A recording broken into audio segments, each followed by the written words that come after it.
Let's talk about beauty. What's the definition of beauty? বাংলাদেশের প্রেক্ষাপটে যারা দেখতে বাহ্যিকভাবে সুন্দর, অর্থাৎ গায়ের রং একটু ফর্সা, একটু ব্রাইট, তাদেরকেই সুন্দর বলে বিবেচনা করি। আর সেটাকেই আমরা সৌন্দর্য বলে জানি। আর এ কারণেই যারা দেখতে একটু কালো বা গায়ের রং যাতে একটু ব্রাইট না, একটু ডাল, তারা একটু দ্বিধায় ভোগে।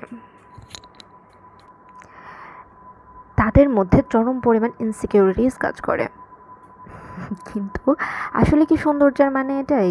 মানে বাহ্যিক সৌন্দর্য বা গায়ের রং এটাই কি সৌন্দর্যের নির্ধারক হতে পারে? মোটেও না। সৌন্দর্যের নির্ধারক হলো ব্যক্তিত্ব। এটা আমার মত। ভিন্ন মত হতে পারে। তবে আমার মনে হয় একটা ব্যক্তি কতটা সুন্দর এটা ডিপেন্ড করে তার ব্যক্তিত্ব কতটা সুন্দর। কারণ সৌন্দর্য, বাহ্যিক সৌন্দর্য, ত্বকের রং আজীবন থাকবে না। একটা নির্দিষ্ট বয়সের পরে সবটাই ফিকে হয়ে যায়। থাকে শুধুমাত্র আচরণ আর ব্যক্তিত্ব, যেটা মানুষের মনে আজীবন থেকে যায়। আর সেটা দ্বারাই মানুষ নির্বাচন করে যে মানুষটা আসলে ভালো, সুন্দর নাকি খারাপ। এটাই সৌন্দর্য।